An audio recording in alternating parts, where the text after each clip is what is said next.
On behalf of the AGI President and the National Council, welcome all of you to this year's annual general meeting. We do appreciate your coming, especially those of you who traveled from different parts of the country to arrive yesterday and to join us at the program yesterday. It was indeed a beautiful program, and we do appreciate the effort put in by the local organizers, especially our regional chair, Mr. Dela Gajanku. We acknowledge all the dignitaries that were with us yesterday and then has also joined us today.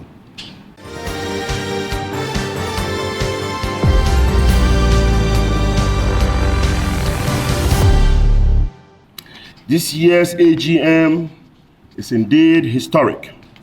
It is historic because this is our first national AGM to be held in the Volta region ever since our existence over 60 years plus, even though the founder of the association originated from Peki in the Volta region, where I am by virtue of birth and association part of. So it is historic and memorable to bring the AGM after 60 years to our region. Let me extend special appreciation to the executives of the Volta, OT, and Eastern regions, led by Mr. Dela Gajanku and the Volta Regional Coordinating Council for the great job done of the Volta Trade and Investment Fair. I also share my personal commiserations as well as that of the AGI with the families displaced and the businesses affected by the recent Akosombo and Port Dam spillage. As well as we all grapple with the aftermath of this disaster, we believe that all forms of support are crucial and welcome. Upon this note, the association arranged some relief items that we presented to the minister and his team yesterday to support our MSMEs and the members of the community.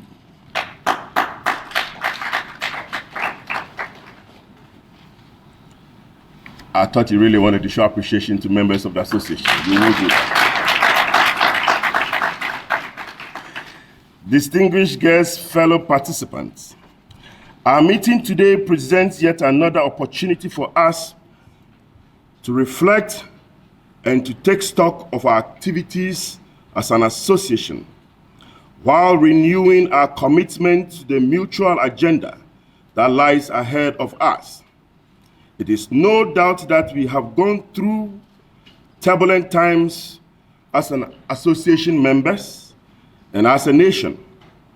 The headwinds of this era, just to name a few: inflationary heights, the domestic debt exchange program, the reforms in the financial sector, just to name a few that destabilize our operations in the past years.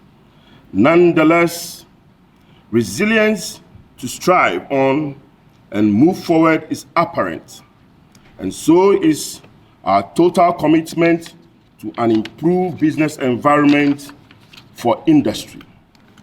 To strengthen our advocacy in that direction, the Association of Ghana Industries has been at the forefront of multi-stakeholder engagement with government, and I am glad that our efforts are yielding results.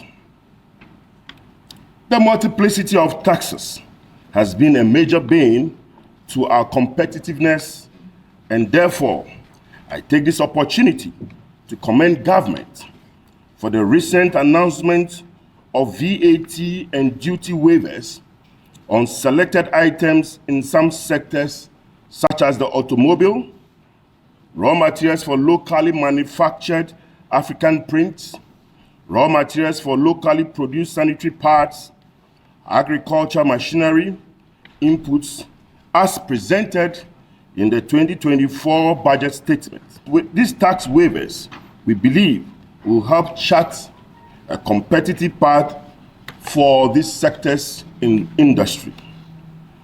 Despite the challenges this year has presented, we have also experienced some stability. We are not yet out of the woods.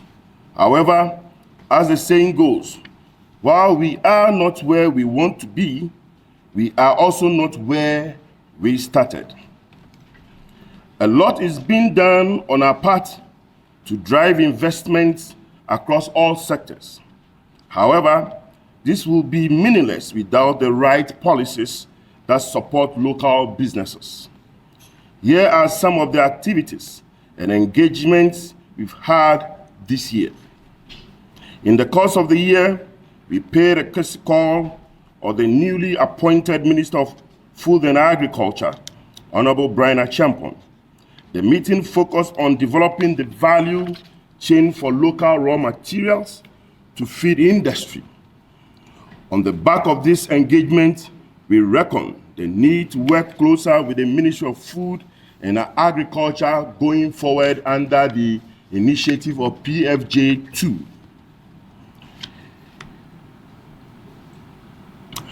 If there was anything that blighted my business during the year, it will be the domestic debt exchange program, which resulted in heavy impairment losses on government securities, losses of investor confidence, and the introduction of the new revenue measures we have seen introduced this year. The AGI was not left out in these discussions.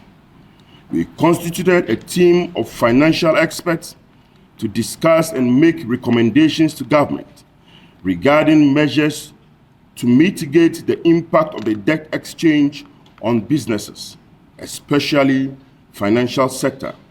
The AGI submitted a position paper on the DDEP to government for consideration. We will continue to work hand in hand with government agencies, educational institutions, and other stakeholders to create an ecosystem that fosters innovation, efficiency, and sustainability. Our SMEs have always been at the heart of our operations. To this end, a number of business development services were rolled out in the course of the year to the benefit of SMEs. These activities have already been extensively highlighted by the Chief Executive in a number of publications through various portals. We instituted the AGI Corporate Forum for high-level exclusive engagement with government officials as one of our advocacy strategies. These engagements took a different approach this year, where we had evening cocktails with some of our corporate executives who represented a critical mass of decision makers. Indeed, these meetings have been worthwhile, and we hope to sustain them in the coming years. A number of committees under the AGI continue to provide rich insight for our work, and I must mention that a reconstitution of our Economic Affairs Committee has been done to generate more impetus and insight to our activities.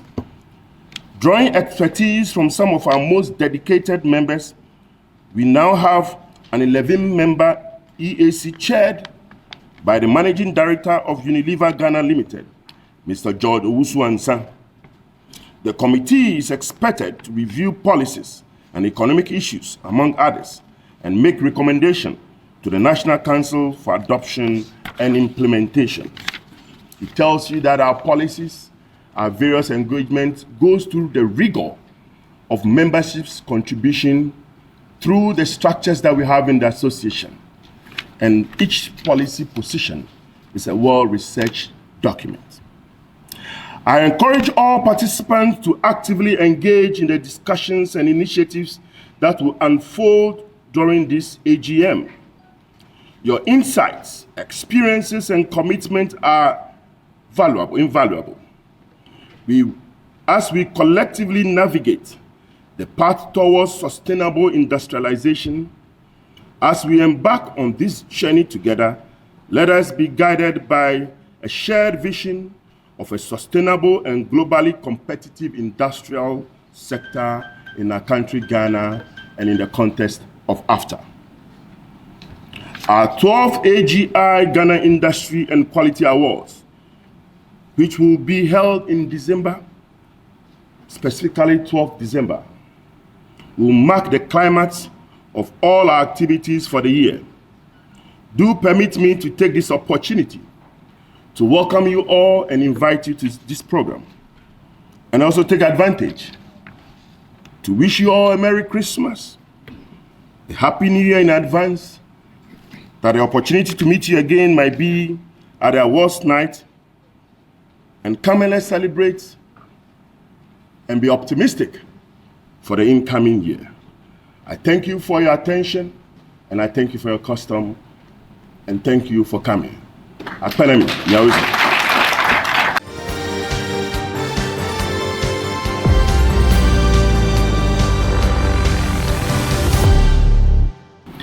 It is my pleasure and privilege to address the 63rd Annual General Meeting of the Association of Ghana Industries, a gathering of captains of industry within the Ghanaian economy.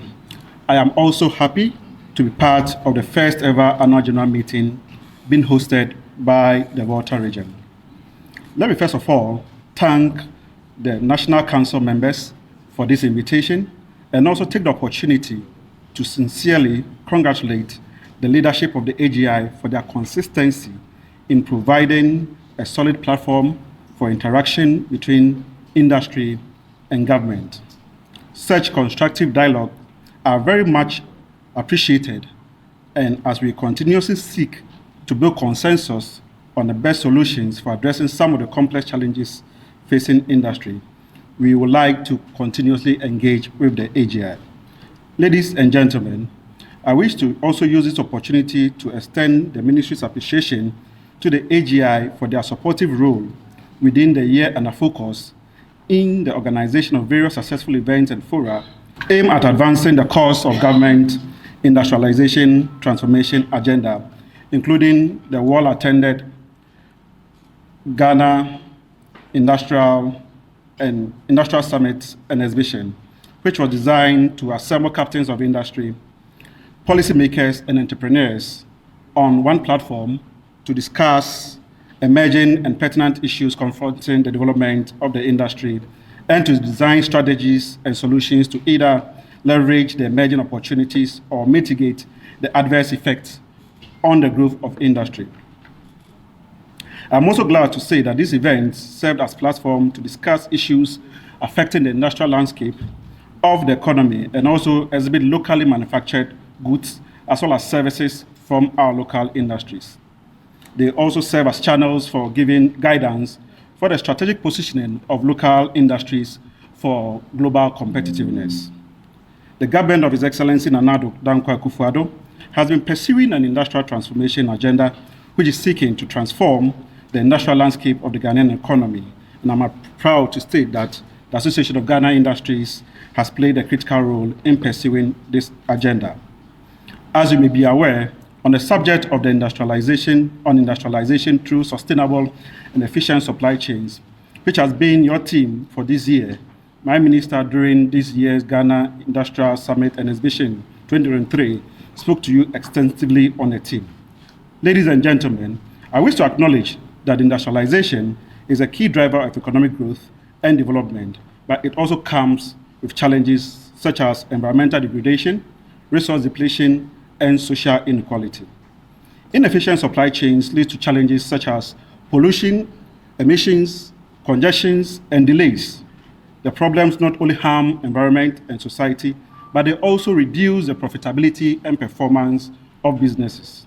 Not quite long ago, the disruptions in the global supply chains caused by the COVID-19 pandemic has taught both economies and industries the need to develop sustainable supply chains. That is why we need to rethink our industrial systems and make them more sustainable. Sustainable and efficient supply chains minimize the use of natural resources energy and emissions while maximizing the value-added quality and resilience of products and services delivered. They also consider social and ethical aspects of production and consumption, such as labor rights, human health and safety, and consumption and consumer satisfaction. Hence, adopting sustainable and efficient supply chains, industrial sectors can improve your competitiveness, innovation, and profitability while contributing to the global goals of environmental protection, social justice, and poverty reduction. Ladies and gentlemen, as we draw the curtain on this year's theme and activities and strategize for the new year, I will urge industry to continue adopting efficient supply chain strategies to ensure sustainable industrial operations. Before I conclude, I will emphasize that government will continue to engage with you, especially towards the successful implementation of the export and import restrictions on importation of selected product regulations 2023, where government is seeking to restrict importation of some 22 items, including cement, sugar, canned tomatoes, soft drinks, animal and vegetable oils, margarine, fat, fruit juices, noodles and pastas, ceramic tiles, mineral water, iron and steel, soap and detergent, among others. I will urge industry to take advantage of the opportunities to be created within the implementation to boost local production and ensure self-sufficiency in the production of the listed product. On this note, I wish you fruitful deliberation and to reiterate government's support to captains of industry in transforming the industrial landscape of our beloved country. Thank you for your kind attention, and God bless us all. Thank you.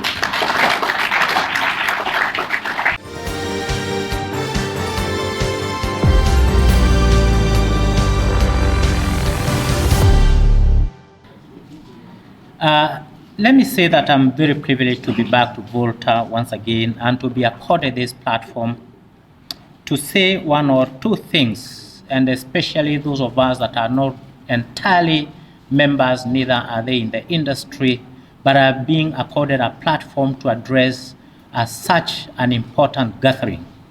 I want to say mine is really in solidarity, but again, we have some areas of interface, and I will be speaking to them as I move along. This program of today speaks of the 65th annual general meeting of the AGI that has moved from the normal locations in Accra to the regions. I think it's a very important message, very important to the regions that indeed their value is put in place and their presence is valued. I'm saying this because movement and having a team and everybody in Volta region brings in two issues. The first one is really an outreach, and therefore I want to believe the people of Volta from today will come out of this session transformed and will carry the message that indeed the AGI is for the membership that cut across the entire nation. The second one is benefits. I can tell you the industry and those that are in business in Volta region are realizing the true benefit from our presence here today. So I want to encourage the AGI to continue with this program so that everything is more centralized and in line with the dynamics of present times. I have browsed through the pamphlet that has been circulated, and I see 4 things that the AGI commits itself and spends time doing. The first being policy advocacy. And that we can dissect into because it's a big portfolio that we need to look through. The second one is research. The third one is business, and the fourth is training. And therefore, as we go around into this program, the question to ask is, how have these transformed my business? How are they speaking to my enterprise? How are they speaking to my issues? And therefore, the team at the AGI, in particular the Secretariat, I think is a call that there is much more to be done because we need to speak to these and members need to realize the benefits of their membership.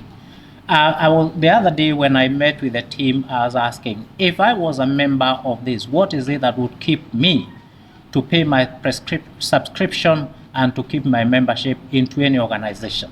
I think that is a question that is valid by every member of any organization, and therefore the challenge is to the Secretariat to create more value, because the more value you create, the more membership you get, the more loyalty you achieve, and more resources that you deliver. And therefore, I want to encourage especially the leadership of the AGI, because the environment is so dicey today. The industry is going through tremendous challenges. Challenges because of the nature of the industry itself, challenge because of the capacity, challenge because of the global economic environment, and challenges that speaks to climate change and so on and so forth. And therefore, how is the industry, how is the AGI assisting industry adopt to these challenges? Because these challenges are insurmountable. I want to submit that as an individual, you may not have the capacity, the resources to distribute around all those areas, but with the AGI will be able to bring its value into this and be able to assist, especially in policy advocacy. I'm saying this because alone you will not be able to push these issues that the president has spoken about. They're very heavy, but I'll tell you this, if AGI speaks, I am confident that anyone will listen to what AGI speaks. But if you go there alone, it is unlikely that you'll be able to move much. So the point I'm making is I want to encourage more membership into AGI. I want to encourage those that are members and are not in good standing to look at themselves and regularize their membership, and so that we can move together. To do that, how is the AGI assisting the members to plug themselves and to benefit from the provisions of the Africa Continental Free Trade Area? I think as a nation, we cannot move away from this continental agenda that everybody is speaking about. That indeed today, for the industry in the continent to thrive, it needs to look beyond its national territory, its national boundaries, and figure out how you reach out to the continent, both in terms of your outreach and in terms of what we call the regional value chain.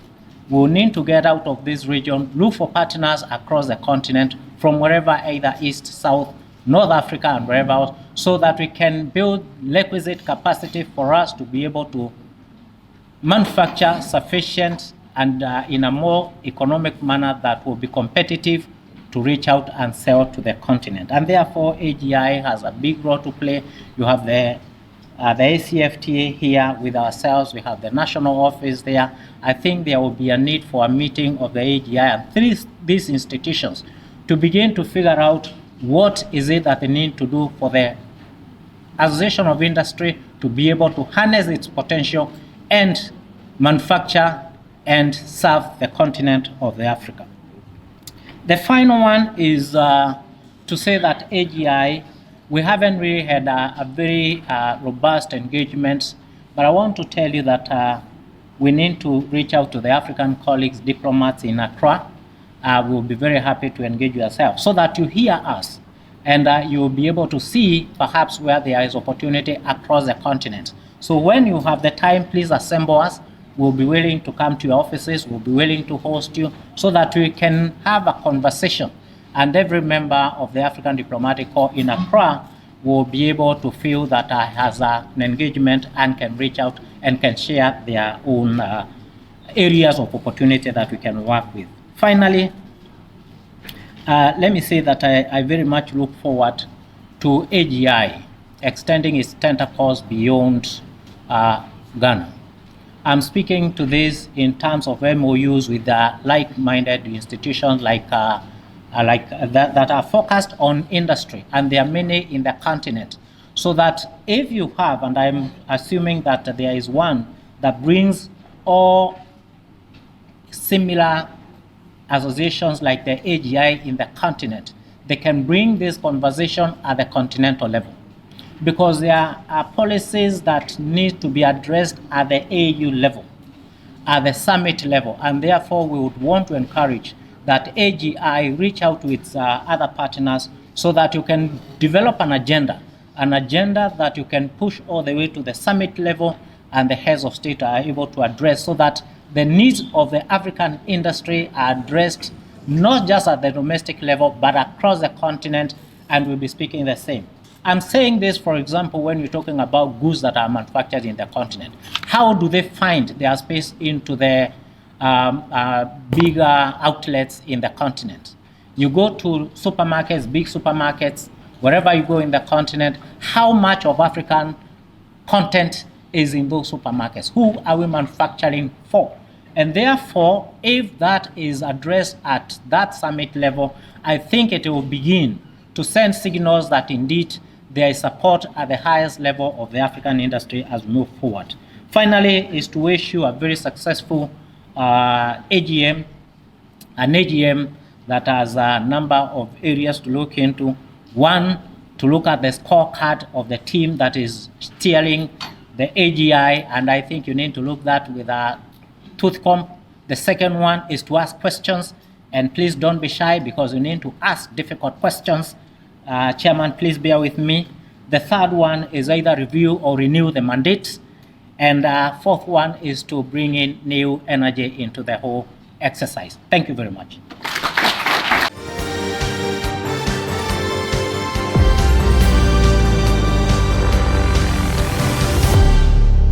Thank you very much. It's a pleasure to be here once again. And I would like to sincerely thank the leadership of AGI for inviting ABSA to be part of this important meeting. This is the third time that I'm standing on your platform and engaging your members, and I do not take it for granted at all. Yesterday in my presentation at the fair, I indicated that we have developed an innovative SME lending solution in Ghana. And we are the first bank that, have come to market with this. We are the first bank that has come to market with this solution. And this has been possible because of strategic partnership. If you are a business and you don't believe in strategic partnership, you may not go far.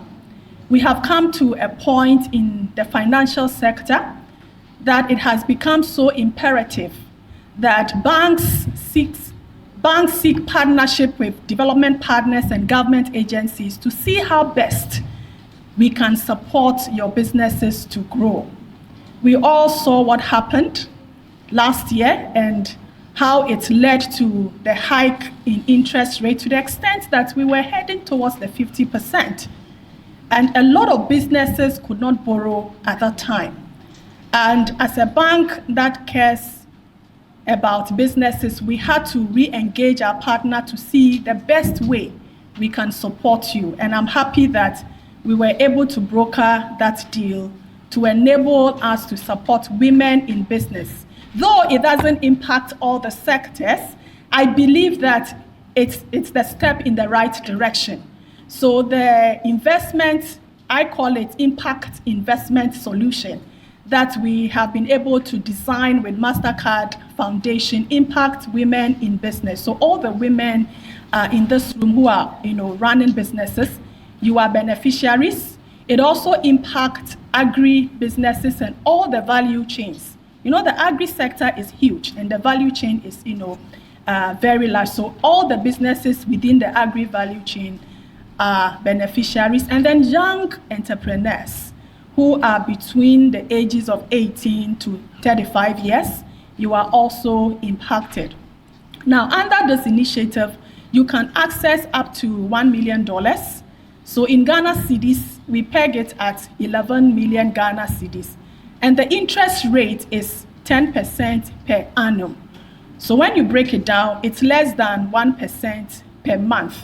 And I know that some of you, sometimes because of the challenges you encounter, you borrow even at 10% per month or between 5% and 10% per month. That is so high. And then also, we also understand that quite a number of the businesses, they don't have access to collateral. We know how difficult it is to even register your houses. So we have been able to embrace the risk to lend up to 1 million Ghana cedis to beneficiaries under this project without collateral. All we seek for, if you are taking up to from 500,000 to 1 million, all we would ask from you is your 3 years audited financials. The job creation is in the agri sector. So we have been able to finance some outgrowers, and it has impacted thousands of smallholder farmers. These are some of the opportunities that we are looking for. So if we're able to invest, let's say $1 million into your agribusiness, and that can affect 500,000 of smallholder farmers, we are very much happy. So if you are interested, I would encourage you to contact your leaders. They will share your list, the names of interested members with us so that we can pay particular attention to your request. Thank you all, and God bless you.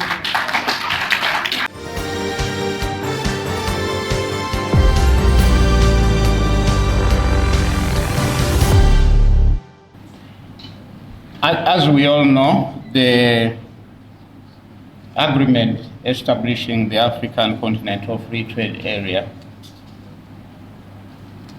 was created for the private sector, not for the technocrats, not for the government officials. The government officials only see it as a policy instrument, but this instrument was created for the private sector to increase intra-Africa trade. But beyond the increasing intra-Africa trade is the area of investment, is the area of intellectual property, protecting the innovation and the innovative thinking of our young people, but also of the industry. Beyond the trade is leveling the competition ground. You just talked about unfair trade practices that are undermining the products from the Association of Ghana Industries. So we have a competition protocol that should help to level the trading ground. At the Secretariat, we are doing what we are meant to do, which is to coordinate our member states to create instruments and facilities that support the implementation of the agreement. As we mentioned yesterday, we have established a number of facilities. Yesterday we said we have established the adjustment fund. We did not put a figure to that adjustment fund. Now I can tell you that in the adjustment fund is $1 billion US. That is the beginning. That is what we have right now in the adjustment fund. But the aim is to raise up to $40 billion in the next 5 to 10 years for the adjustment fund. The adjustment fund will be open to the member state governments to support any structural adjustments that they have to do as a result of implementing the agreement establishing the FCFTA. But the adjustment fund also has a track for the private sector. Those that wish to upscale their production, those that now recognize that we have a single market in the continent, and they would wish to expand their production, they would wish to expand their trade, adjustment fund is available. There is a track for the private sector. And we said yesterday that just last month is when we inaugurated the board of directors for the adjustment fund. The office of the adjustment fund is in Kigali, Rwanda. We also said yesterday that we have 2 MOUs one with the UBA, United Bank of Africa, and we have 6 billion that the UBA is putting aside for SME. This is for SME development, and I think the amount available for Ghana is about $70 million or $75 million in the UBA Ghana. So there is an MOU between us and the United Bank of Africa to fund SMEs. We said yesterday that, and it's running, the theme is leveraging the AFCFTA. That is the theme of our trade fair, the 6th regional trade fair in Volta. What does leveraging mean? It means lifting. It means that we have to use the AFCFTA to lift our businesses. And if we are to lift our businesses, it means that we have to upscale our production. It means that we have to up our game, we have to up our innovation, we have to up our entrepreneurship, we have to up everything that makes a business big has to go up using the AFCFTA. Because the AFCFTA opens a single market for you in Africa. Not just the Ghana market, not the market in the Volta region, not the market in Ghana as a country, not the market of the ECOWAS as a region, but the market of Africa of 55 member states. That means that the AFCFTA, you use it as a lever, you use it as a tool that lifts your business in order that you can be able to upscale everything that you are doing.